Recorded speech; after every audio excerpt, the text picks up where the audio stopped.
All right. What a beautiful day in Tone. One other side note: the mugs should land today or tomorrow. Merch alert! Mugs. Merch alert to everybody. Yeah. So that's those are the samples. So I'll send you guys one if they're any good. Yeah. And we can go from there. But you know, And could be drinking coffee good. out of Chairman mugs. Right, and then we could add those to our merch profile. People could have coffee mugs where they could think about their pedalboard needs and solutions every day. And I think that's encouraging. You know, we do have higher we could have rates a little of depression. encouragement at the bottom of the mug. You finish your coffee, and you get a little. Yeah. You know, you're one sip closer to Tone Town. Oh, yeah, that's what I needed today. I think those like cable notes, like be sure to remove the thermal conductive plastic on 2319. You're like little inside as it gets. Yeah, just like really specific stuff. You know, like the common mistakes. But you know, I was saying that the instances of depression are higher than ever. Yep. Let's Tone. I think single-handedly, it's better than really any sort of prescription you could get over the counter or under the counter, or behind the counter, whatever counter. Black market, dark web. We've got Tone everywhere. This is good. This is very good. We're making progress. I think this should be a good time to note just two things before we commence.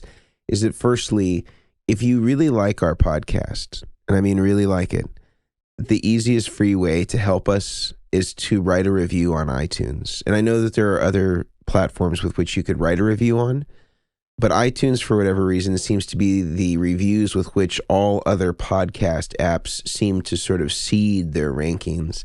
And I know that we're number 1 in Bangladesh. I know we're number 3 in Azerbaijan. But we need to get into the top 10 of our category in the United States, which I think is still considered the preeminent location. And I'm sorry to the Canadians out there that are, you know, just helping bolster Grant from British Columbia. But you know, this is the truth. This is the way the world works. So thank you to all who have already written reviews and are continued listeners, and just want to put that out there. The second thing is you know, the GoFundMe for Josh Scott. He's gonna get a tattoo sleeve. He doesn't know about this actually, but as a friend, I figured that the best way to immortalize classic guitar gear, especially classic pedals, is you need to have it be a part of your body. And so I'm thinking a sleeve. We'll start with maybe the right or the left side, whatever his preference is, and just start with all iconic pedals. So that will be to come, maybe in the show notes link. Yep, I like that. And then we'll join him. We'll join him with different pedalboard or classic pedalboard builders. Yep. Robert Bradshaw. And Mason's going to be first up, then Brian, right. Then I'll be a distant third. Yeah. It's not that bad. It's not that bad, Grant. I'm scared of the pain. So today's episode, I'm really excited about it, actually. I've got some parameters I'm going to get to, going to build in some context. Maybe we'll even have a story arc. I have no idea what the episode's really where we're going to end up here. But what we are going to do today is pretend that we live in a studio apartment in New York. And we are going to build a pedal board that is going to be suitable to that context. And so to give you guys a little bit of the context, a little bit more detail, and then we're going to talk about, you know, what we would consider at each stage of the journey, and gear that we would get and why for this context, and all that. So let's get into some of the nuts and bolts here. And then I'll get your guys' firstly, I want to hear your response to my context if you think it's realistic, and then we'll move on. So our budget for this pedal board is, I'm just going to leave it at moderate. We are not Bill Gates, but we also have a little bit of money that we've been setting aside to build the rig. So we're just going to go with moderate budget. We're not buying vintage, you know, original Klons here. And Mason, you have a question. Yeah, I'm raising my hand. So my question is are we presuming that this fictitious person in New York, that they have an amplifier already, or that the pedal board needs to encapsulate? Okay, sorry. I'm going to get there. Yep. So moderate budget, small New York City studio apartment. Your landlord is next door on a paper thin wall. And your landlord is not a fan of guitar. He's a disgruntled ex-keyboard player from an 80s band, and it didn't make it. He's just bitter. So your landlord does not want to hear you. Okay. He also hates fun. That's just a side note I thought I'd put in there. Okay. The next one, you gig twice a month in small venues around New York City. The sound person typically in this venue, this is probably not realistic. I just thought I'd put in there. The sound tech is a minimum wage person who could care less. So your monitoring system, you need to consider, will you even have it? Will it be turned on? You need to think about this stuff. If the sound person's kind of there, but kind of not really, they're a couple drinks in and they want to be somewhere else. You have a simple computer and interface at home. So you have the basic DAW type system, maybe Pro Tools. Scarlett. Yeah. Okay. You can plug in direct if you need to. Okay. And then I've covered the venues, and the last one. This is a big one. You're proud of your body. You work out. You sculpted the guns, but you need to be able to carry your entire rig by yourself for 5-minute walks at a time. So you're taking the subway to these gigs. That's the last thing to consider. So you got a moderate budget. You have to have pretty quiet practice at home, or else you're going to get evicted. And you need this thing to be transportable by just one person. You need to be able to show up to these gigs on the subway. Those are my parameters. Everything kind of making sense? Yeah, I'm with you. Brian? Yeah. Okay. So Brian, I'll start with you. You currently don't have a pedal board. You let's say you have your favorite guitar, but you've just moved into this apartment. Without getting into specific gear right now, what are the first kind of issues in your mind you need to overcome, knowing that it needs to be quiet, but you also need to be able to transport it and you want it to sound good at the venue? What are the first things going through your head? I mean, it will depend on connectivity of, like, if you're using a computer, headphones, Up to you. To be quiet, I mean, I would have to go the headphone route, which I do now for almost everything, especially with having kids and stuff. So the kids is pretty much the same as the landlord. It would have ex-keyboard players in Spandau Ballet. Pretty much. But yeah, I mean, I would say that's a huge thing, is something that either can output via headphones, or you can go into a DAW system or something that you can make, you can be silent, would be my first kind of thing. And I already have like what I would pick that kind of checks off all the boxes, but I won't say it yet. But yeah, it would have to be something that can either do headphone out, or something that can go into a computer to keep it quiet that you can then do headphones.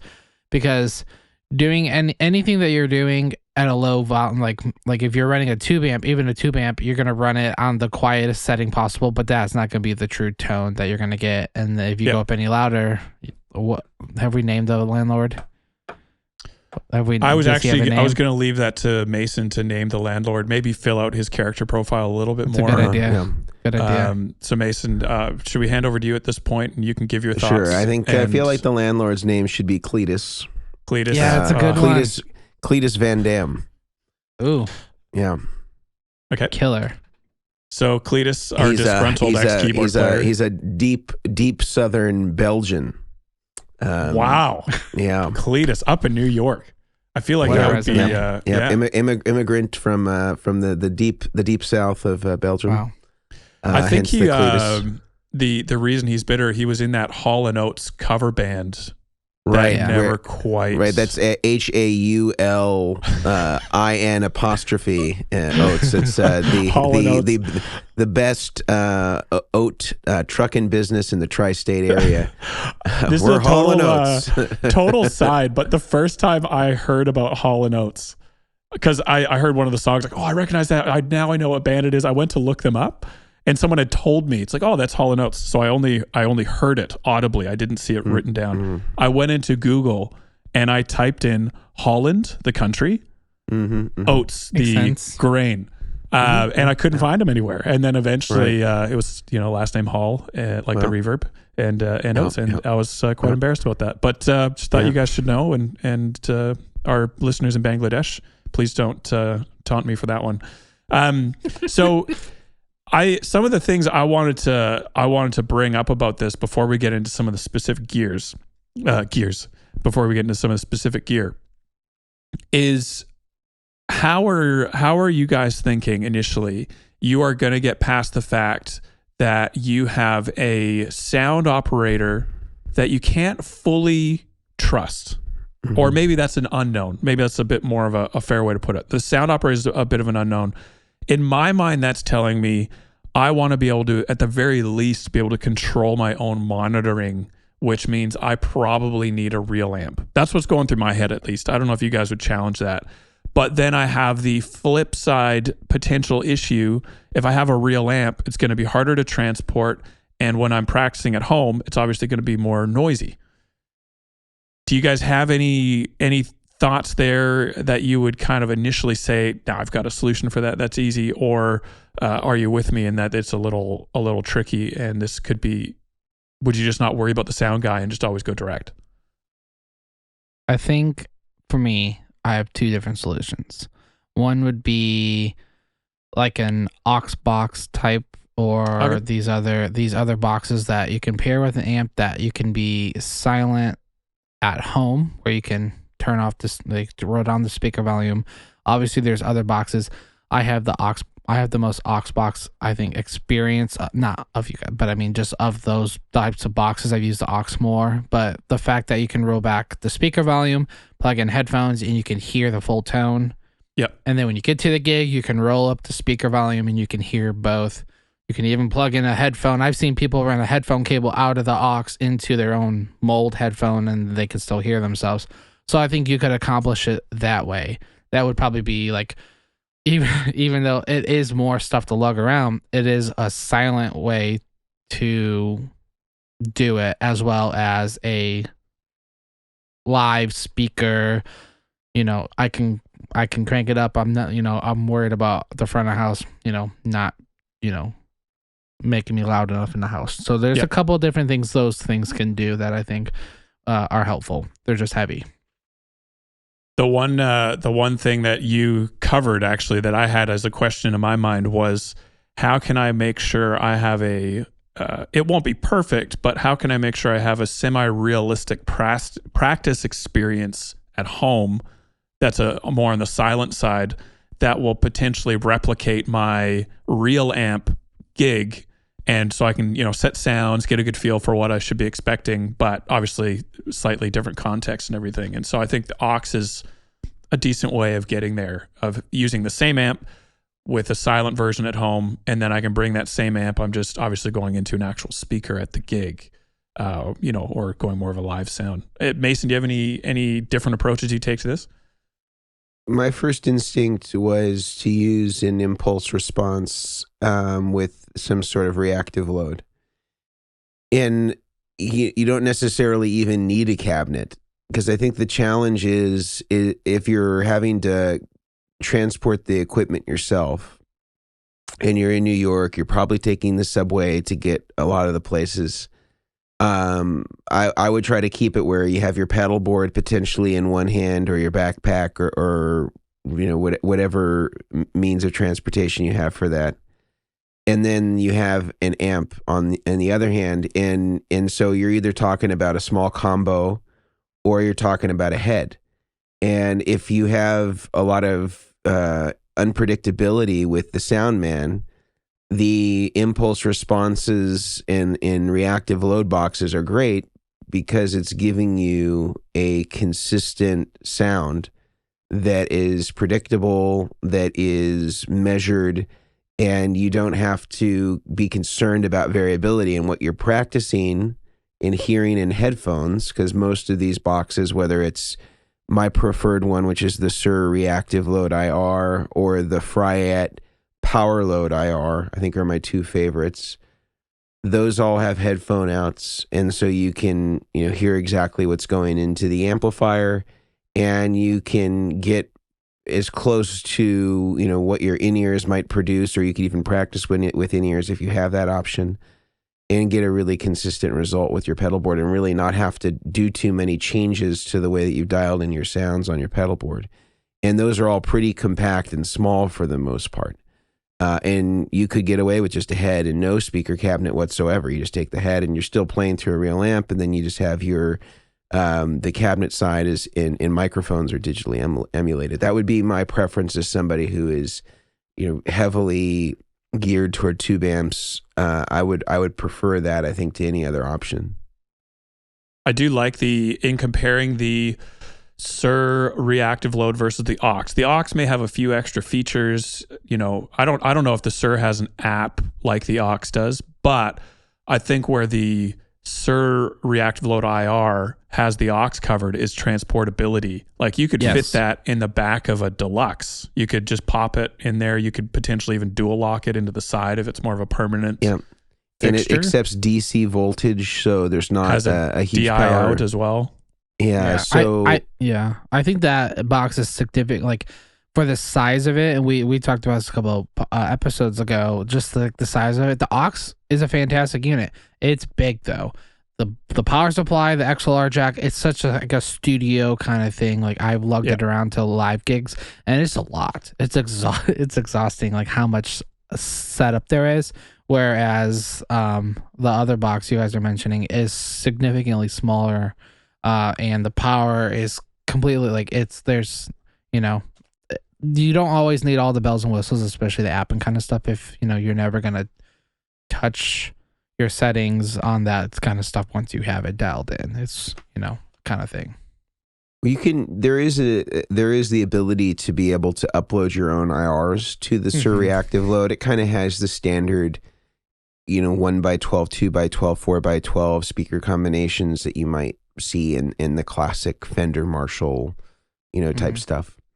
But if there was something specific, you could always upload that. And I think you have something like 15 or 16 different impulse responses that you have accessible on it. That's crazy. To me, the aux, the attenuator is kind of a throwaway. It's not a great attenuator, in my opinion. Agreed. And I think that although the interface is really, I think, robust, I think also the Two Notes interface is very robust and very high quality. I find that the sound of the aux to me sounds a little bit small, kind of more like how you might treat a guitar if it's in a mix with a lot of other stuff. And so to me, there seems like there's like some front-loaded treatment that the guitar sounds like when you record it through the aux to my ear, that like it's already had some sort of like pre-mix done to it that just doesn't sound as big as you might want it to sound. And I don't find that the SUR has that. I also think that the SUR and the Fryette, as I've mentioned on their podcasts, are the only ones that truly represent a real speaker curve. And there can be some consequences to having your amp really cranked and using some of these other load boxes or impulse response boxes that don't properly load the amp. Another thing I'll mention about the Fryette that I think is great, that's different than all of them, is it has a built-in effects loop. And so you can use the effects loop, especially if you're going to be using like your headphones out and stuff like that. You can put effects in there that are after the amplifier but before the speaker, which is a really cool thing to be able to use. So you can essentially create an effects loop for yourself for some of your wet effects if you wanted to be able to separate those through, let's say, an amp that doesn't have one that you're running at a higher gain or grittier setting. If you wanted that option, you have that option. So that's really cool. I've actually never heard of that. I'm curious because instead of a typical effects loop, for those that maybe aren't familiar, you'd usually run it between your preamp and your amplifier and your power amp. But this would then be running preamp, power amp, and then right before you hit the speaker, you'd have your effects loop. Have you noticed quite a difference, or is it pretty much, it's passable and you liked it? It's similar to how you would run it in a wet, dry, wet context. It's basically like a line out. Yeah. Except instead of returning to another power or like another power amp, it's just going through the filter of the speaker. but it's really I think a great tool, and they have done similar things on just their load box, which I think is the best in the business. From Fryette, you can also use their load box or their attenuator and add a effects loop to any amplifier that you want. So if you have a vintage Marshall, let's say, and you're running it kind of on the edge of breakup, you can use it with this, I think it's called the Power Station, and that provides an effects loop for the amplifier, and you can run your wet effects after the preamp and power amp section and get some really great results. So I think they make really impressive stuff. That might be overkill for the purposes of this apartment sort of like fictitious example, but I think most people who want to maintain a tube amp, I would get a head and of whatever flavor you like, Fender, Vox, Marshall, whatever it is. I would use one of these load boxes, and I think that's going to be the closest way to sort of maintain what you would get and feel in the reaction that you get from an analog tube amp, and you're emulating the cabinet and the microphone through impulse responses in this reactive load box. And I think you're going to get really consistent results. You have the headphone option, and you have, a variety of speaker cabinets available to you at the tip of your fingers. Love it. That's great. Yeah, I agree. So I want to talk in just a second about the practicalities of transporting this rig and what we need to consider as well. Because you can buy all the best gear in the world, but if you can't move it on a subway in this context, it's not going to be any good to you. So before we do that, I want to talk to you guys about a couple of our sponsors. And the first one is the Guitar Sanctuary. We have been talking about the Guitar Sanctuary for a few weeks now, maybe even a couple of months, simply because it is one of the best guitar shops in North America. All the gear we're talking about today, you can buy at theguitarsanctuary.com, or you can just show up. Walk through the front door, assuming they're open, go at the right time, and you can just chat to them about all the gear you've heard about on Chairmen of the Boards. Go over, say hi to Brian, and tell him you need a rig. And Brian, you've got lots of spare time, right? You can fit in another rig. You can do Totally. it. Yeah, Brian's got time. And so pick up some gear at the Guitar Sanctuary. You can get Brian, who is there right now. And just about every day Brian's there. You can't keep him away from this place. And he can take that gear, set it up for you, and you will be playing in New York, transporting this rig from your small New York apartment on the subway, no problems. So check out theguitarsanctuary.com. And I'm going to throw over to Mason for Sweetwater. All right. Thank you, Grant. Well, Sweetwater has an amazing program that they have recently launched called the Sweetwater Gear Exchange. And if you've been listening to this podcast, if you're an Azerbaijani or I guess Bangladeshi individual, I'm not sure exactly the how to characterize those to indicate they're from Bangladesh. But in whatever the case may be, Sweetwater Gear Exchange is an amazing, amazing service where you're in essence combining the best elements of a reverb and the best elements of a Craigslist and sort of distilling it into a amazing platform that is managed and maintained by Sweetwater, one of, again, the foremost retailers in the country.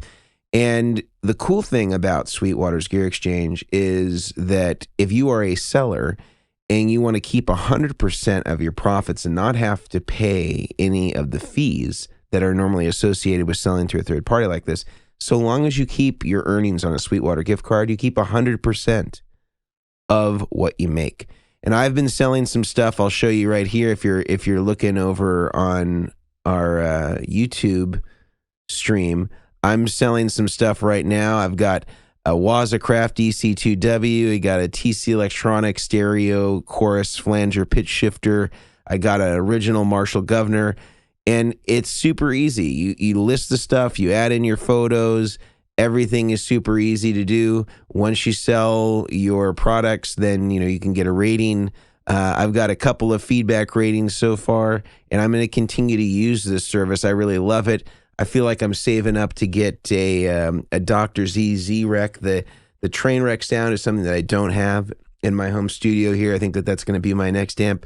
So this is almost kind of being used almost like as a I don't know, like almost like a layaway program. You sell the pedals that you want, you know how much money you need to get the thing that you want, and then once you've accrued enough, you can redeem those Sweetwater gift cards, and it's basically feeling like you're getting an amp for free. It's a great system. I really dig it. I love the service. I've been buying and selling on it for months, and I think you're going to dig it too. Check out sweetwater.com/used and get buying, get selling, create an account for free. Love it. Yeah. Thanks, Mason. Yeah. So let's get into transporting this, and then we'll get into the gear that we would actually put on these boards. So obviously we've kind of been leaning towards running a real amp or something closer to a real amp. You could cut out one piece entirely, which if you've skipped arm day, that could be beneficial since you need to be bringing this thing on the subway. So you could put something like a Universal Audio Dream. You could put an Iridium on there, and then you don't have to bring a real amp. However, we have that factor of the sound guy not necessarily being the most reliable. So having a real amp on stage could be really beneficial. So practically what I've decided, and I invite you guys to poke holes in my theory here or what I'm planning. I've built a board on Pedalboard Planner or Pedal Playground, sorry. And I'm going to share my screen if that's all right, Mason. All right, it's ready to go. I'm going to show you what I have here. Actually, yeah, I'll show you what I have here. I'll give it away. So if you're watching on YouTube, hopefully you guys can see my pretend pedal board here. The reason I went with this is a Vertex board with a riser. Oh, and I think it's what one is this, Mason? This Travel looks like Plus. Is this a 20 by 11.5 or is this a 17 by 10? Oh, yeah. See? So it's either a Travel Light or a Travel Plus. Travel Plus. That's what it was. Okay, so this is a Travel Plus. The reason I went with this is all picked strategically, is the Travel Plus. I can obviously fit a few extra pedals. Power can go underneath the riser. I have a junction box there for extra routing. But essentially, my thoughts here is I can put this in a Pelican. I can put the Lely dual expression, which can be used as either a volume or an expression with the H9. I can put that on top of my front row where the overdrives are in a Pelican, and I can just put a little layer of foam there so it protects the pedals. And that'll slot down right in front of my riser. So this can go in one case. If I want to use the expression/volume, I can. If I don't want to, I don't need to. And so that is one lightweight piece of gear because it's in a Pelican, well protected. I can even handcuff that thing to my wrist while I'm on the subway if I feel like it, because this is my pride and joy. This is my apartment rig. Do you use fuzzy handcuffs ordinarily when you do that, or do you use more like police I like to issue? say whatever's on hand, Mason. Thanks for clarifying. I feel like the fuzzy ones, although aesthetically pleasing, aren't as robust as what I would typically like. So yeah, I'm going to stop there before I get too out of hand. Well, that's why I use the leopard print one. It tells people you're fierce. Don't mess with me. Yeah.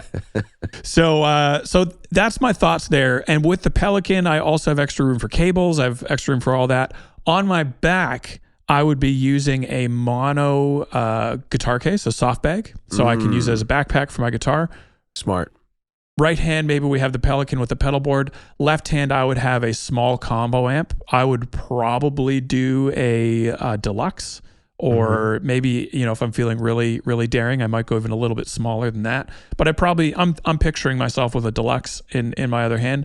And so now I have guitar, pedal board and accessories, and amp. And I can walk that on the subway. Mason. So here's a suggestion. I've actually seen this done at a gig.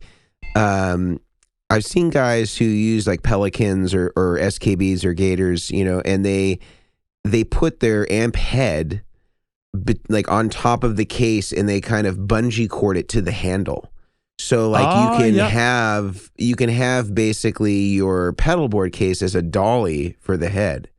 So you just have your backpack with your that has your guitar case, and then you have your head and your Pelican case as the dolly, and you can just carry it. Then you have one hand free. You can go to Starbucks, grab a coffee en route, or triple filter water if you're Brian Omilion. This is why we're talking, so you can improve on my ideas. I do like that.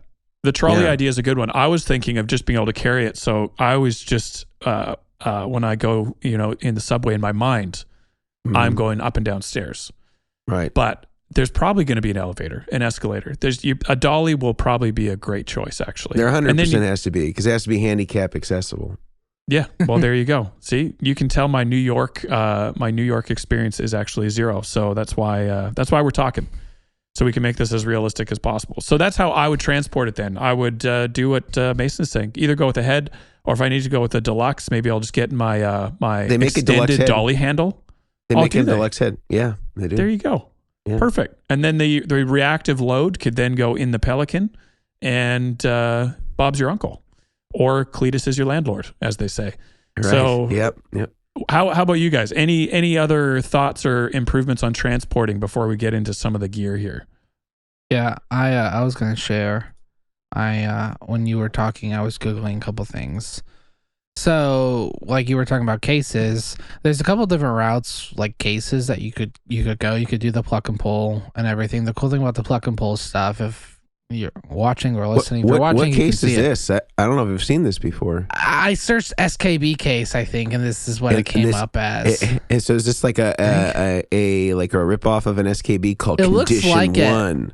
Per condition, yeah. Condition 1. This is just kind of a reference. SKB and Pelican are the ones I would suggest. But like looking at it, because the pluck and pull, like you obviously carve out what you want to be where. But the cool thing about this kind of stuff is that you could easily carve out an underneath spot for like your cabling, your load box, all these different items, your ears, all these different things that you need, and then put your board on top if you need. Right. Like me, it's like a trap door. Yeah, it's like a hidden spot, and I do it all the time because the foam is so dense. Like I have my in-ear headphones, and I have a backup of them too. So like those sit in the bottom with my instrument and my XLR cables and batteries and anything that I need, and then I would put my board on top. And like me, I don't have a combo. I have just an amp head, a Jackson amp head. So I've actually, depending on the board size, have fit the amp head in this case foamed out before with the board in it. So it's all kind of like no way. One. Yeah. So the case is wide. See, the interior is 28.4 by 17.32. So like the amp head inside is small enough to fit towards the top or I would put it towards the bottom section. Otherwise it would be top heavy. So it would tip over if you tip it back or anything. I always suggest putting it on the bottom. So like that kind of stuff, like you can get creative by putting all that stuff in the case with the board, throwing on your mono dual backpack guitar case that has your 2 trusty guitars in it, and you just roll on by. And if it starts raining, all your gear is protected. If you're in a combo situation, obviously a little bit different, but I mean, there's also, and Mason suggests these all the time, is these camera padded dividers. Yeah, I prefer which those. Are fantastic. Yeah, no, I prefer these because you can really customize the spots, but they are very expensive. So the foam is where like you can't do the hidden pocket underneath with these because you can see the liner goes literally to the bottom. I use this for my camera stuff. And it's fantastic, but this is another option. If you want space on the side of your board to put compartments, it's going to have to be a bigger case. So those are typically what I suggest for transportation. I actually mocked up a little board too, but it's not for an amp. So whenever we talk about that, I'll show it. But yeah, those are typically what I suggest is some kind of case, like you guys were just talking about, but like utilizing pluck and pull or those foam inserts to really give you organization. Because if you get to the gig and you're pulling out, a huge rat's nest of cabling from your gig bag or something, then you're just like, oh shoot, and you got to untangle everything, and then your setup time gets cut in half because you're untangling cables. So it's kind of just setting yourself up for success. Like that's a big thing. I don't know if this is the right venue to voice this thought I have, but as I get older, I like to think some days wiser, some days like my head's broken. But as I grow older, I have been finding myself moving further and further away from flight cases, the typical pedalboard flight case, and closer to Pelicans. And there is just something about the I don't know why I haven't seen this further. Again, maybe my head's been broken.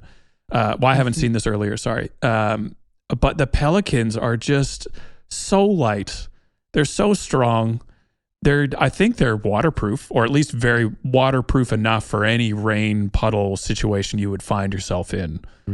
And I think I just avoided them because they weren't as customizable as I would like.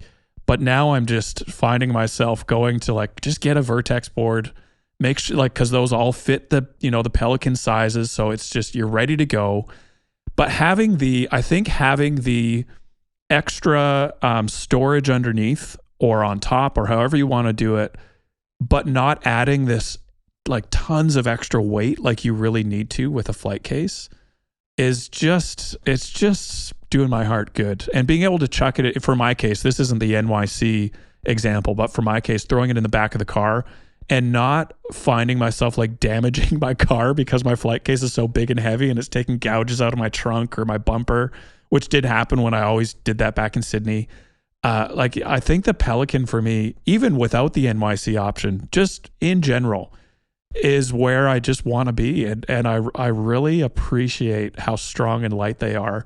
And we are not sponsored by Pelican. I really enjoy them. And so I don't know if you guys still do the flight case thing. Mason, I highly doubt you do, because he built, a business around this in what I'm saying now, kind of a smarter model for my use case. Mm-hmm. I just feel like the Pelicans are just the way to go. And with the extra depth and then the wheels built in, being able to put multiple small boards or a small board, and then we're talking like Brian's even doing an amp head in the same thing. You just can't do that with a flight case. The weight would be just too much. If I can comment on it, I do road cases. Like a lot of people still like the ATA silver trim road cases, the traditional road case. And the same comparison, I literally just did this the other day. It was a Vertex board. It was the Tour Elite. So that was the big one. So the guy wanted a telescoping handle, corner casters.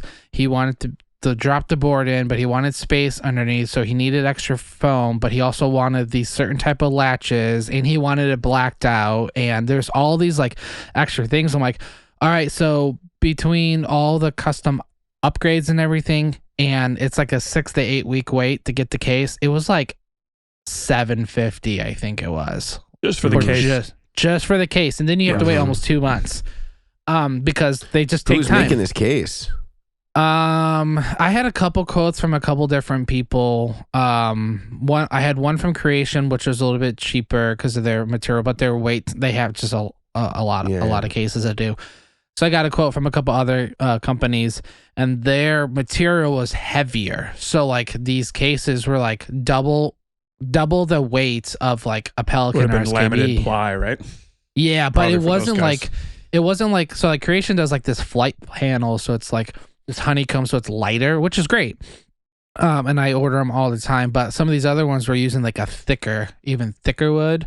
Yeah. And it was just insanely heavy. So I was like, we can try, we can go this route, which is a Pelican. And I always like the ones where you can get like the inserts where all the foam blocks are like perfectly customized to fit the board so nothing shifts.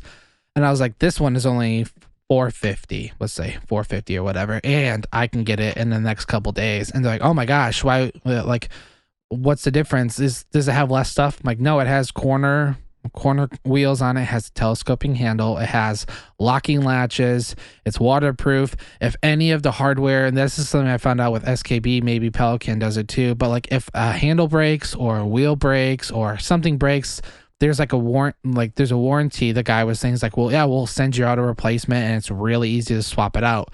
On ATA cases, it's broken. You got to screw out all the rivets. You got to, remove the handle, remove the metal wheel, assembly. And it's just like, there's way more work into those cases. So finding stuff that if it breaks, you can easily email them, and you can replace it or repair it in your hotel room if you're traveling. So like that's a huge deal. Yeah. So they fly better too. They do. I feel like underneath a plane, the ATA cases don't do as well as a Pelican in my experience. No, they don't. And I used to work for Delta Airlines, so we would see a lot of ATA cases and Pelicans come through, and you would see more broken ATA latches and corners falling off because of the rivets can't hold up. But these molded injection SKB Pelican cases were literally, I mean, they're built for the military. Yeah. So like the military, you know, they get thrown around, they get loaded in and out of stuff that it's nothing. But before we continue, I do want to talk about another one of our amazing sponsors, which is Neural DSP.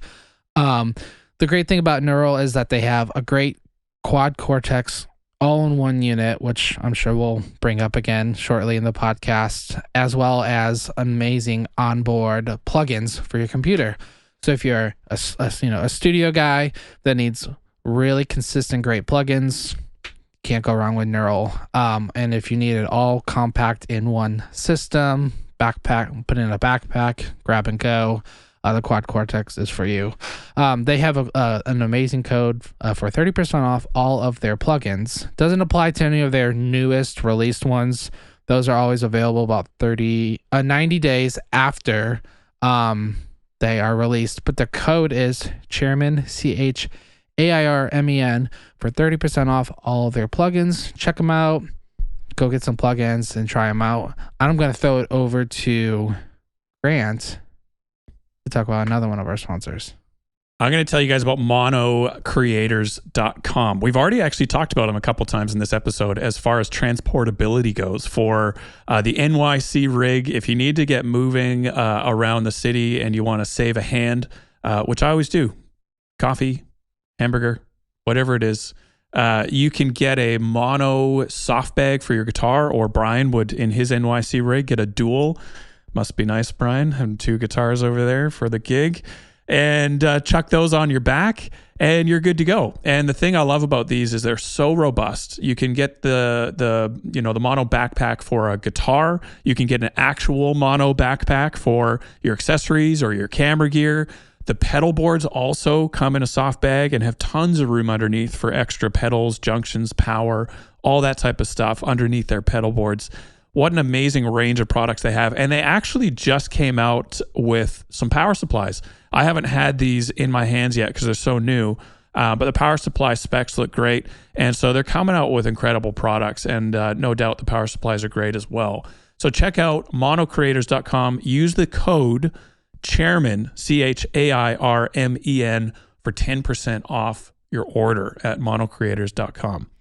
So let's get back into the podcast. Let's start talking about gear and our pedal boards and what we would actually put on these pedal boards. Obviously, we are not going to be doing a monster 36 by 24 pedal board if we need to carry this thing on the subway. So size is something to consider. By no means does it have to be a desert island board with only 3 pedals, 5 pedals on it. We can go a bit bigger than that. But the gear that you would actually use, some of the essentials. Does anyone want to start us off? If you guys aren't ready, I can always go. But, I've been talking a lot this episode. Does anyone else want to go first? Mason, you want to go? Sure. So do we have, our restrictions are just that it would need to be transportable? That's it. That's it. Moderate budget, transportable. Okay. Yeah. I would expect that I would probably use some combination of multi-effects and maybe some individual pedals to kind of supplement. And usually my inclination is to cover the delays, reverbs, and modulation with the multi-effects, and then do any of the overdrive and distortion and compression and stuff like that as an individual sort of effect. And although it's maybe not the sexiest of choices given what's out there now, I always like to employ, it needs to have been a tried and true and at least out for a year before we really go all in because there's so many of the boys and girls that cried tone, and they just attach themselves to whatever the newest thing is.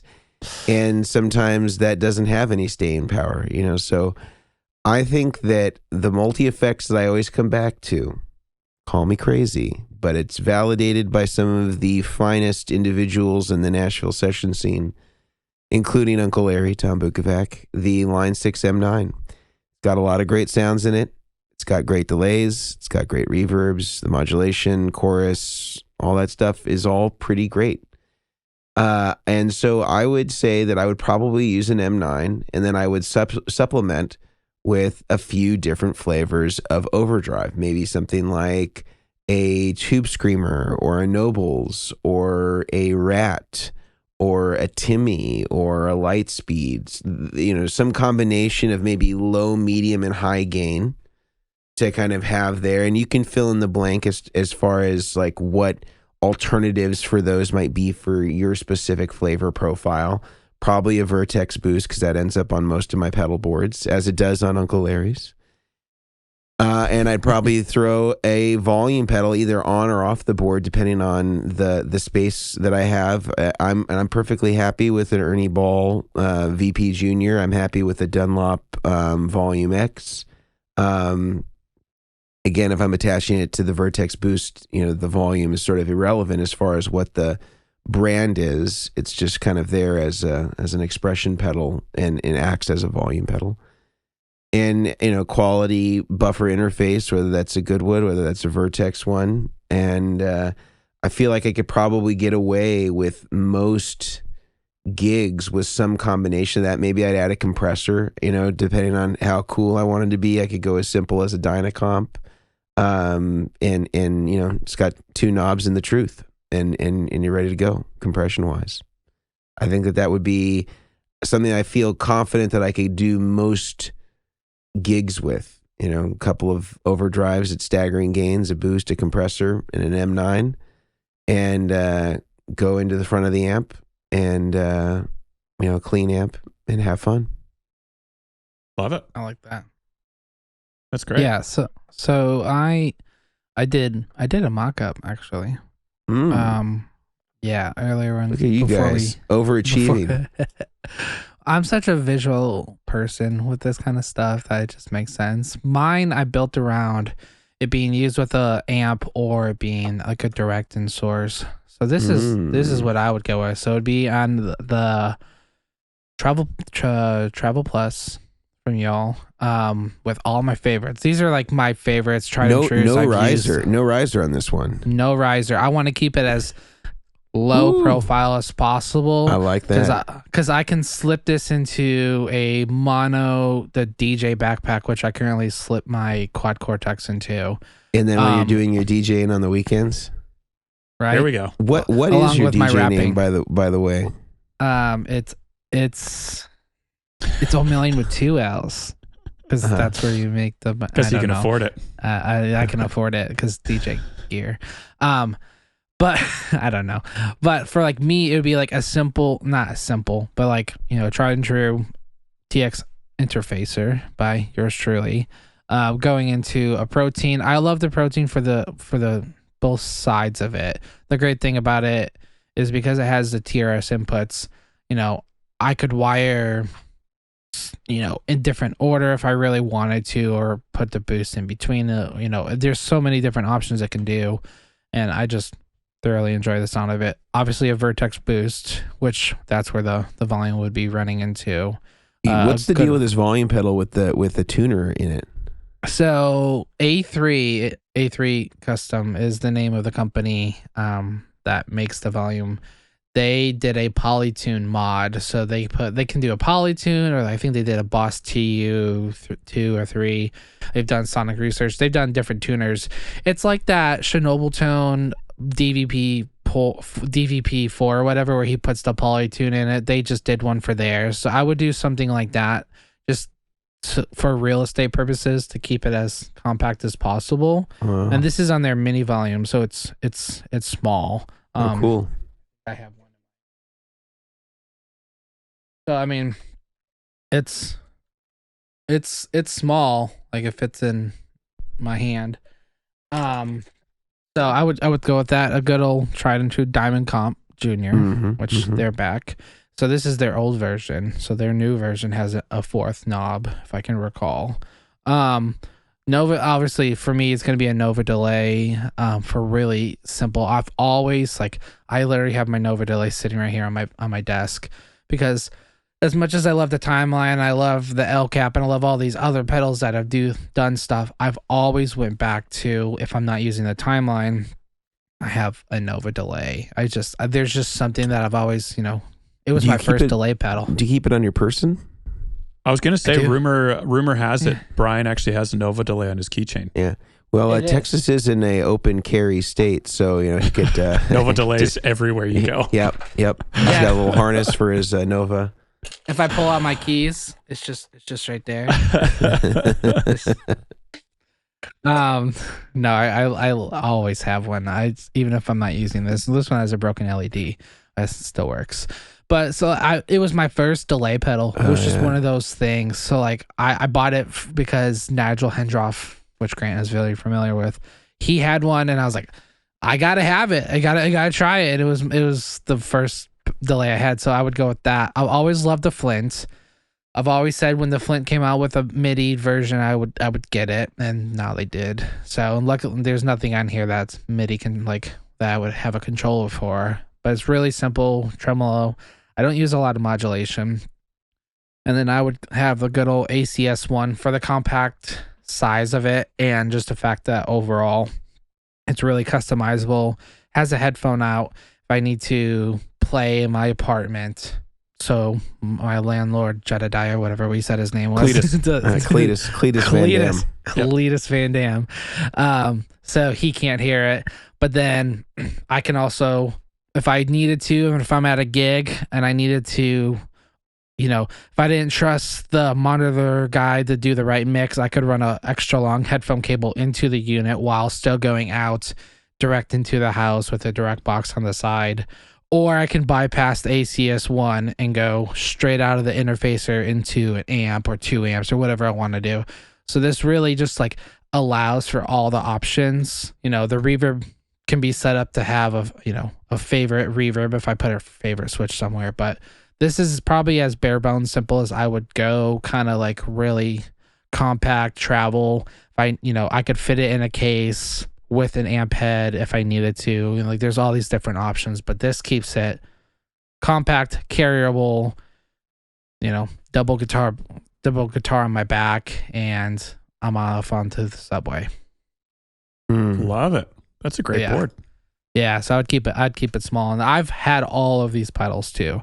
So, and these are always those ones that I'm like, man, if I could do, I'm on the quad right now, but if I can do another board, it's gonna be this one. So.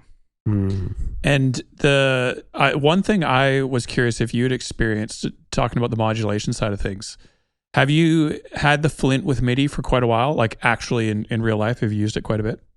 Yeah, I actually put the Flint is surprisingly one of those reverb pedals that I've been putting on a lot of boards since the V2 mostly. The V2 came out. And a lot of people don't use that as with MIDI, and then because they don't realize it has MIDI. I'm like, oh yeah, that's what the V2, it's for MIDI. I thought it was just because of the switches. Nope, it's MIDI. You have to have a special cable though, right, to use it with MIDI? Yeah, there's two different. They sell a 5-pin to TRS, or you can connect it to a MIDI box 4 or a conduit. Right, but you can't just go straight into it. You have to use a special. Yeah, you have to use a special cable, which depending. It can be inconvenient, but they also have the 5-pin to TRS cable, or any of us can make them. But it's got kind of it's got a little a bulge kind of module. Yeah, module is a better word. Thank you. Yeah, I don't. Bulge. I don't maybe you guys know. What do you know exactly? And this is because I don't use those cables. Do you know what the reason for that? We've chatted about this briefly before, but even with the MIDI box 4, you need to be careful wiring up Strymon TRS pedals. Sorry, right. This does not apply to Mobius Timeline Big Sky. Anything with a TRS MIDI input so far, they don't optically isolate on the pedal. That's what it was. And so if your MIDI box doesn't optically isolate every output, you could potentially, and this is a maybe, it's not a for sure, you could potentially run into grounding issues in your MIDI chain. And so the MIDI box 4 isolates its 5-pin input, but it does not isolate the 1/4-inch outputs. So you could do 5-pin into the MIDI box 4 and go to one Strymon pedal and you're fine because it's isolated. But as soon as you start adding other pedals, you're no longer isolated between those pedals in the MIDI box 4. So that's why I usually default to like the Morningstar box, the Conduit, anything that's optically isolated for every output. Then you just wonder if you cut don't the even need to worry ground about though it. on those MIDIs that it would still work. I haven't. Yeah, that's a good question. And so 'Cause that's technically the you only reason need for two the pins. module in the Strymon cable. It's that little, I don't want to say bulge again, is basically an optical isolation circuit. Mhm. Yeah. Yeah. So that's Interesting, basically the yeah. reasoning. Yeah. Yeah. So another I know. thing we do is we would just chop the ends down on those Strymon cables if we're ever really desperate. And you just rewire them to the length you need with the plug type you need.